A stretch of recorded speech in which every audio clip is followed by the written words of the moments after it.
It really is amazing, isn't it?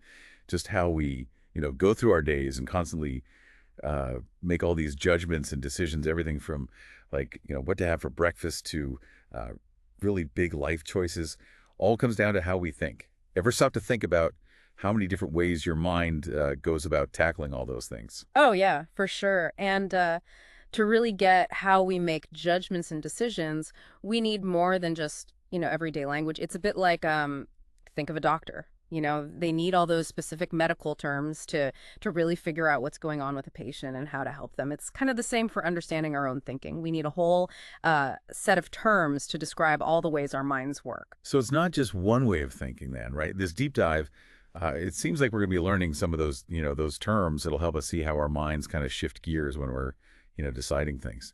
Exactly. We've been looking at some really interesting research, and it looks like our minds actually use different systems for thinking.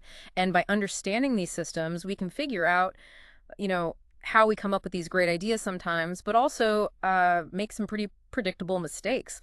Those errors we often call biases. Right, biases. So it's not just random then. Nope, not random at all. These biases, they actually follow patterns. And you know what?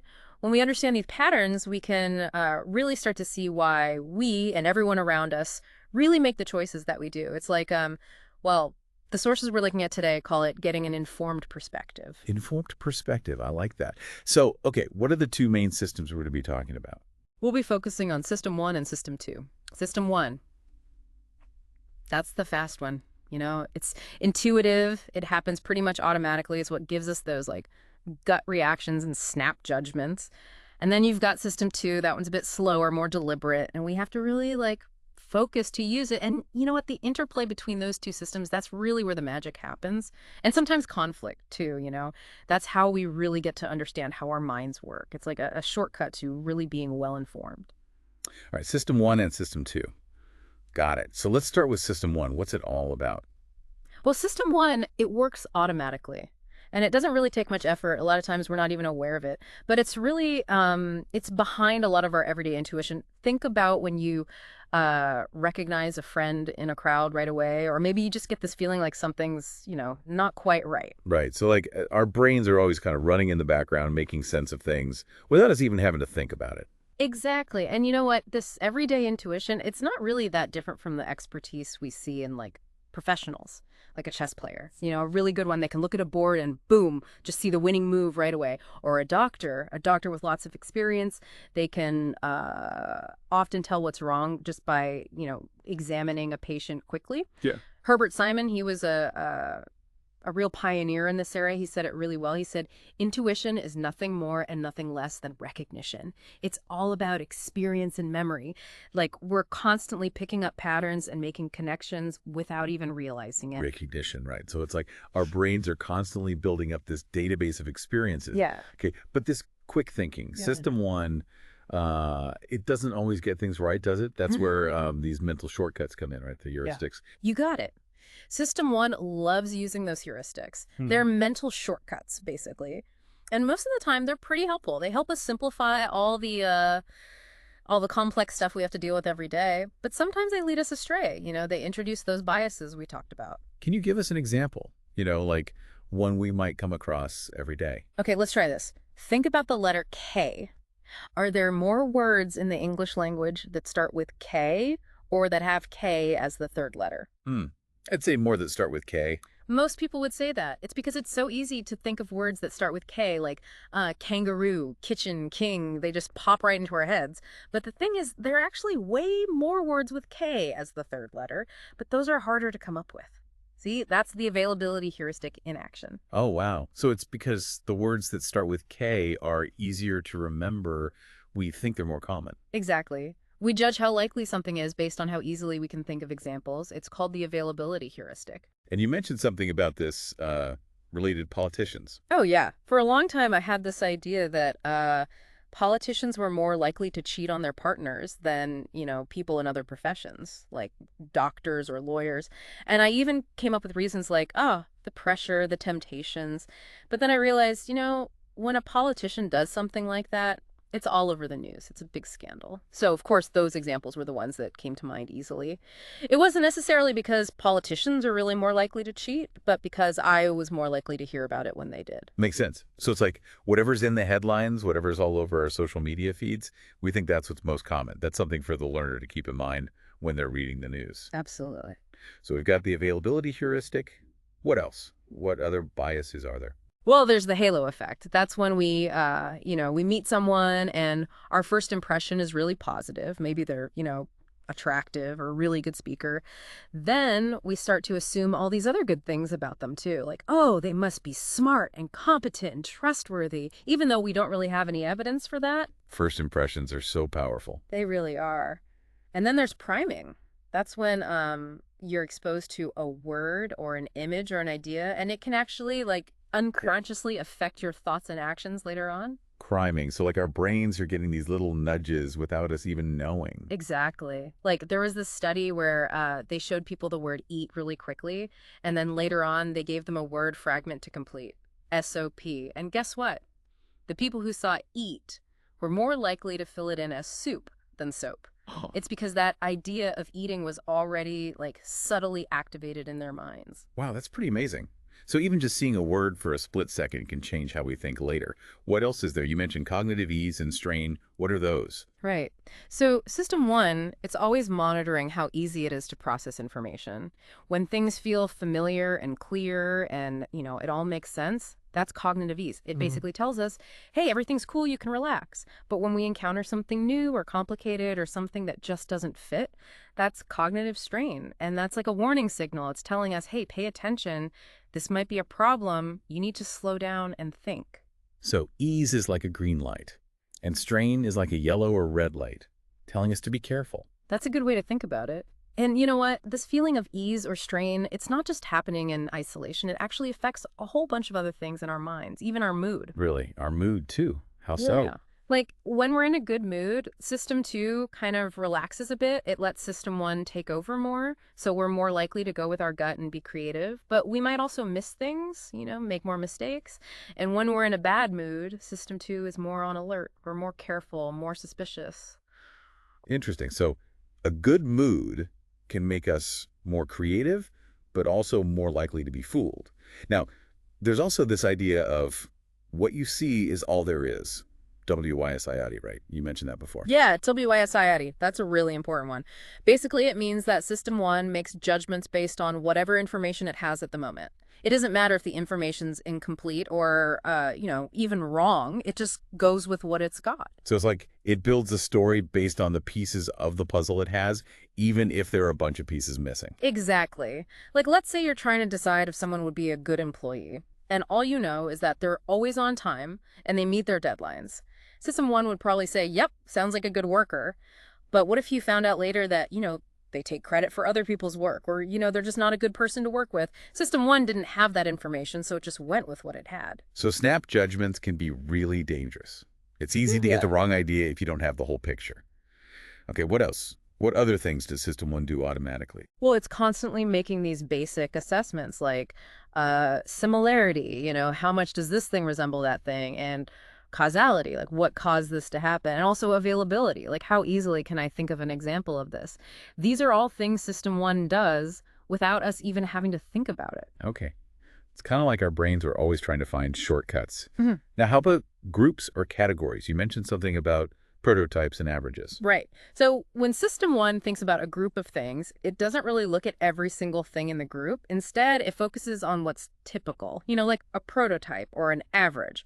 For example, let's say you quickly glance at a group of people. Your system one will automatically register the average height of the group, even if you don't consciously think about it. So we get this quick sense of what's typical, but we might miss all the differences within the group. Exactly. Now, another important one is the affect heuristic. That's all about how our emotions, our gut feelings influence our judgments. Like if we really like something, we might downplay the risks and, exaggerate the benefits, and vice versa, of course. Oh, I know that one. It's easy to get blinded by your feelings. Okay, now, you also said that system one is really good at seeing cause and effect, even when there isn't any, right? That's right. It's always looking for patterns and trying to explain why things happen. Like, there were these experiments with these simple animations, just shapes moving around on a screen. And people would automatically see these cause and effect relationships, even though it was just random movement. And then there's this classic film with these triangles in a circle, and just by the way they moved, people would start to see them as characters. They'd give them personalities and motives and everything. We're just wired to look for agents and intentions. Wow. So even random things can seem like they have a purpose if we're not careful. Okay, now you also said that system one is kind of gullible. It has a bias to believe. Yeah. That's because System 1 is all about understanding. It just wants to make sense of things. So when it gets new information, it kind of assumes it's true at first. It's System 2's job to be skeptical, to doubt and question things. But System 2 takes effort. So if System 2 is busy or tired, we're more likely to just believe whatever we hear. That's why, we might fall for fake news or get persuaded by a really good salesperson when we're tired. To be extra careful when we're tired. Exactly. And this all ties into System 1's tendency to jump to conclusions. Right, jumping to conclusions. It's like System 1 takes the information it has, builds a quick story, and then it's done. It doesn't really bother to check if the story's actually true. Okay, so let me get this straight. System one, it's fast, it goes with its gut, it's easily influenced by emotions, it loves patterns, it believes what it hears, and it jumps to conclusions. Yeah. That's a lot. So what about system two? What does it do? Well, System 2, that's where the real thinking happens. It's what we use when we need to concentrate, do something that requires effort. Like, try this.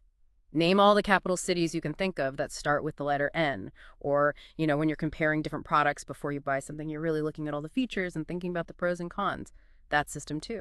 System two, the heavy lifter. Right. So is there any way to, actually see system two working? There is. Scientists have found that when we use System 2, our pupils actually dilate. Like, they get bigger.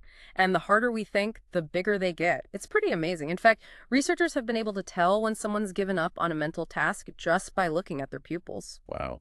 So our eyes really do give us away. What else happens when we use system two? Well, one interesting thing is that when we're really concentrating on something, we can actually miss things that are right in front of us. It's called attentional blindness.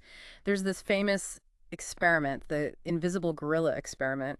People were so focused on counting passes in a basketball game that they completely missed a guy in a gorilla suit walking right through the middle of it. I've seen that video. It's amazing. It shows how limited our attention really is. We can only focus on so much at once. All right, so what can System 2 do that System 1 can't? Well, System 2 can follow rules. It can compare things on multiple levels, like when you're weighing all the factors before making a decision. And it can think about abstract stuff like statistics. System 1, it's not so good with that. It likes things to be concrete and simple. System two is the logic center. Right. Now, there's also this thing called task sets. That's basically System 2's way of, programming itself to do something specific. Like, let's say you're trying to count all the F's on a page. Yeah. That's not something you do automatically, right? You have to consciously tell your brain, okay, this is what we're doing. Here are the rules. That's a task set. Interesting. So we can actually control how our brains work, at least to some extent. To some extent, yes. But, even though System 2 can do all this hard work, we tend to avoid using it whenever we can. Well, yeah, thinking hard takes energy. Right. Our brains are kind of lazy. They like to take the easiest route. It's called the law of least effort. Most of the time, we don't go around doing really demanding mental tasks like, constantly adding 3 to every number we see. We break things down, we use shortcuts, we write stuff down so we don't have to remember everything. It's all about saving energy. Exactly. And all types of mental effort thinking, controlling our emotions, even physical exertion, it all seems to draw from the same limited pool of energy. There's actually a term for this. It's called ego depletion. Ego depletion. So when we've been using a lot of willpower, we have less left for other things. Exactly. There was this researcher, Roy Baumeister, who did all these amazing studies on this. He found that if you make people resist eating cookies, they'll give up sooner on a difficult task later. Or if they have to suppress their emotions while watching a sad movie, they'll have less physical stamina afterwards. It's like willpower is a muscle that gets tired. So it's not just about mental energy then, right? It's like overall willpower that gets depleted. Yeah. Right. And the funny thing is, some people are just better at using their System 2 than others. There's this test called the cognitive reflection test. It has these questions that seem really simple, but they have a trick to them. People who score high on this test, it means their system 2 is more engaged. They're more likely to catch the trick and think things through. People who score low, their system 2 is more, well, lazy. They tend to go with the first answer that pops into their head. So some people are just naturally more thoughtful than others. It seems that way. Okay, so we've talked about system 1 and system 2 separately, but a lot of times they work together, don't they? Like when we make those intuitive mistakes. Yeah. A lot of times it's like this. System 1 comes up with a quick answer and system 2 is supposed to check it. But sometimes system 2 just doesn't bother, you know? Maybe it doesn't have all the information it needs, or maybe it's just being lazy. And that's when we make mistakes. So it's not just about system 1 being bad or anything. It's about both systems working together or not working together. Okay, now let's talk about some of those specific biases that come up when the two systems, aren't playing nicely. What about base rate neglect? What's that? Okay, base rate neglect, that's when we ignore general statistical information, like how common something is overall. We focus on specific details of a case and forget about the bigger picture. Even when we know the statistics, we don't always use them. Can you give us an example of that? Sure. Imagine there's been a hit-and-run accident involving a taxi. And you know that in this city, 85% of taxis are blue and only 15% are green. That's the base rate. But then a witness says they saw a green taxi. And let's say this witness is pretty reliable. They get things right about 80% of the time. So what are the chances that the taxi was actually green? Well, the witness is pretty reliable, so I'd say pretty high. A lot of people would say that. But here's the thing. Even if the witness is right 80% of the time, there are still way more blue taxis out there. So the chances are actually much higher that it was a blue taxi, even though the witness said it was green. That's because we tend to focus on the specific details, the witness testimony, and forget about the base rate, the fact that green taxis are just less common. That's so interesting. So even when we have statistics, we don't always use them correctly. Right. And then there's the representativeness heuristic. We talked about that a little bit earlier. That's when we judge how likely something is based on how well it matches our stereotype of that thing. Like the Linda problem. Exactly. In that problem, people read a description of this woman, Linda. She's, very intelligent, very concerned about social issues. And then they're asked to say which is more likely, that Linda is a bank teller or that Linda is a bank teller and active in the feminist movement. I remember this. People say she's more likely to be a bank teller and a feminist. Right. Yeah. Because it just fits better with the description. But logically, it can't be more likely that she's both things than just one thing. The problem is we're so focused on how well she fits the stereotype that we forget about basic probability. So we have to be careful about stereotypes. We do. Now, there's also a difference between how our brains handle statistical information when there's a causal story attached to it versus when there isn't. We're much better at using base rates when we understand the why behind them. Okay, so stories help us understand statistics. What else? You talked about regression to the mean. What's that? Regression to the mean, that's a tricky one. It basically means that when something is extreme, it's likely to be less extreme the next time around. Like, let's say you have a student pilot who does an amazing landing. Their next landing is probably going to be worse, not because they got worse, but because that first landing was just exceptionally good, maybe a bit lucky. And the same goes for a bad landing. The next one is probably going to be better, closer to their average. So it's like things tend to even out over time. Exactly. It's just statistics. But we often misinterpret this. Like that flight instructor, they might think that praising a student for a good landing makes them do worse, or that criticizing a bad landing makes them do better. But really, it's just regression to the mean. It's like with golf scores, right? Yeah. If you have a really good day, the next day you're probably going to be closer to your average. Yeah, exactly. It happens all the time. And we're not very good at predicting it. We tend to think that if someone does really well, they'll keep doing really well. Or if they do badly, they'll keep doing badly. So we need to remember that things tend to even out over time. Now, what about the illusion of validity? Oh, the illusion of validity. That's when we feel really confident about our judgments, even when we don't have good reason to be. Like, psychologists used to think they could predict how well someone would do at a job just by interviewing them. But it turns out interviews aren't actually that good at predicting job performance. But because they're building up this whole story in their minds about the candidate, they feel really confident about their judgment, even though it's not very accurate. So it's easy to fool ourselves into thinking we know more than we do. What about anchoring? Anchoring, that's a fascinating one. It's how a completely random number can influence our judgments. Like, in one study, they asked people if Gandhi was older or younger than like 140 when he died, and then they asked them to guess his actual age at death. And guess what? The people who were given that high anchor, that 140 number, they guessed a much higher age than people who weren't given an anchor, even though, that number was totally made up. That's wild. So even random information can affect our thinking without us realizing it. It can. And then there's hindsight bias. That's the I knew it all along phenomenon. Like after something happens, we tend to think it was more predictable than it actually was. Hmm. There's this study where they asked people to predict what would happen during Nixon's visit to China.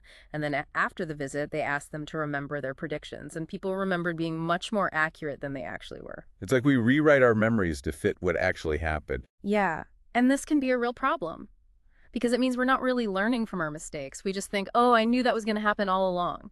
And that makes us overconfident. We don't see the need to change our thinking if we think we were right all along. Exactly.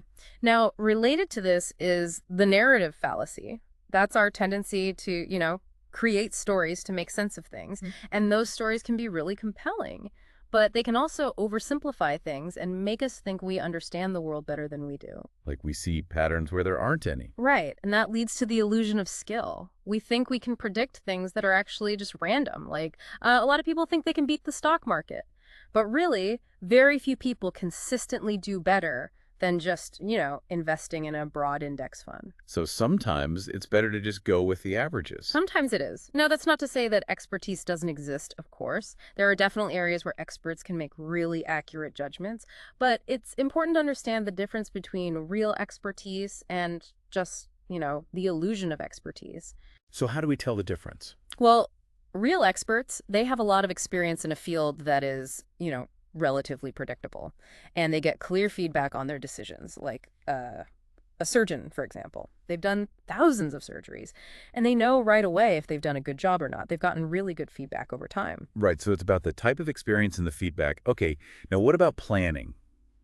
We often mess that up too, don't we? We do. The planning fallacy, it gets us every time. It's our tendency to underestimate how long things will take and how much they'll cost. And we overestimate the benefits, too. We get so focused on our plans, on our own, internal view of how things will go, that we forget to look at the outside view, Like, how long have similar projects actually taken in the past? We get blinded by our optimism. Exactly. And this optimistic bias, it goes beyond just planning. It's this general tendency to see the world through rose-colored glasses.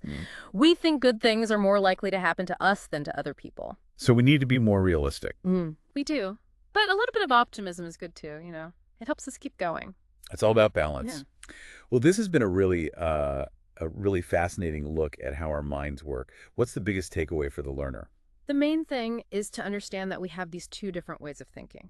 System 1, which is fast and intuitive, and System 2, which is slower and more deliberate.